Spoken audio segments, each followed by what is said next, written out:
ये आकाशवाणी है। अब आप प्रियंका अरोड़ा से समाचार सुनिए।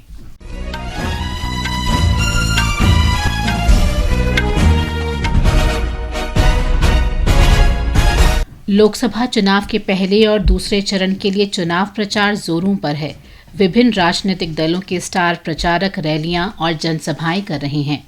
प्रधानमंत्री और भारतीय जनता पार्टी के वरिष्ठ नेता नरेंद्र मोदी ने कहा है कि कांग्रेस और उसके सहयोगी दल अपने राजनीतिक लाभ के लिए संविधान का हथियार की तरह इस्तेमाल करने का प्रयास कर रहे हैं।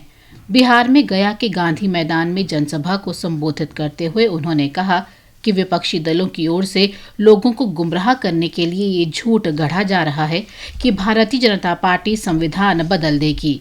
श्री मोदी ने आश्वासन दिया कि कोई भी संविधान नहीं बदल सकता।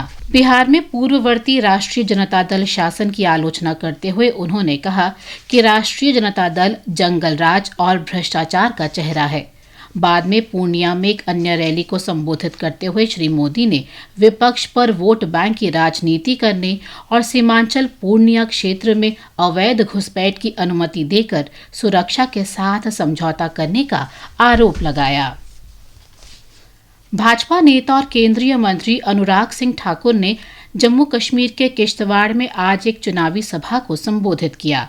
उन्होंने विपक्षी दलों पर आरोप लगाते हुए कहा कि पिछले 70 वर्षों में इन्होंने आम जनता के लिए कुछ नहीं किया।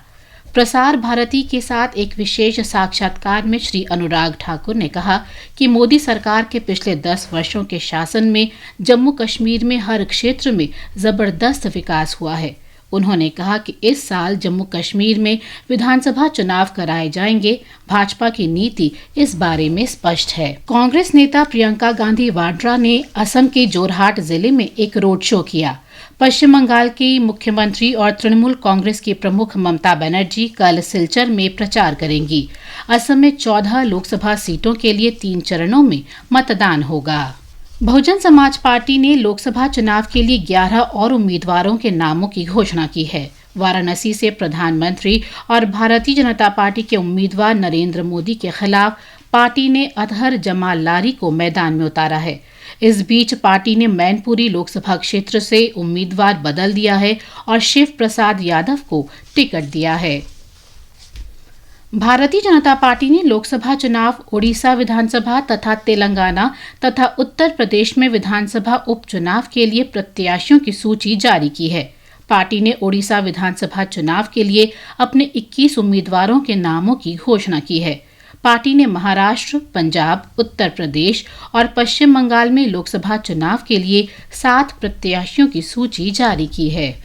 राष्ट्रपति द्रौपदी मुर्मू ने कहा है कि आंकड़ों के विश्लेषण और साक्ष्य आधारित विकास कार्यक्रमों को लागू करने से सरकार को लोगों के आर्थिक उत्थान में तेजी लाने में सहायता मिली है।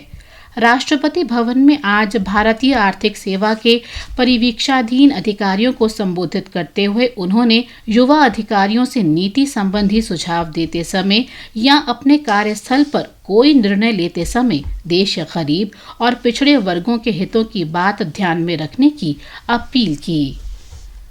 बिहार में पटना के कंकड़बाग में एक सड़क दुर्घटना में 7 लोगों की मृत्यु हो गई और 2 अन्य घायल हो गए हैं।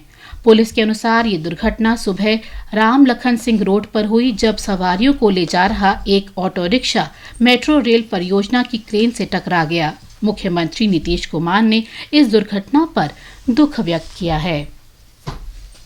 संघ लोक सेवा आयोग ने सिविल सेवा परीक्षा 2023 के अंतिम परिणाम घोषित कर दिए गए हैं। इस परीक्षा में आदित्य श्रीवास्तव पहले स्थान पर हैं। वे IIT कानपुर से विद्युत अभियंत्रण में स्नातक हैं। वहीं अनिमेश प्रधान दूसरे स्थान पर हैं और दोनुरु अनन्या रेड्डी तीसरे स्थान पर रहे हैं। शतरंज में भारत के डी गुकेश कनाडा के टोरंटो में फिडे कैंडिडेट्स 2024 के 10वें दौर में इयान नेमोपनियाची के साथ मैच बराबर करके शीर्ष स्थान पर बने हुए हैं। इस बीच विदित गुजराती भी अपनी साथी खिलाड़ी आर प्रज्ञानंदा के खिलाफ मैच बराबर करने में सफल रहे। इसके साथ ही ये समाचार बुलेटिन समाप्त हुआ।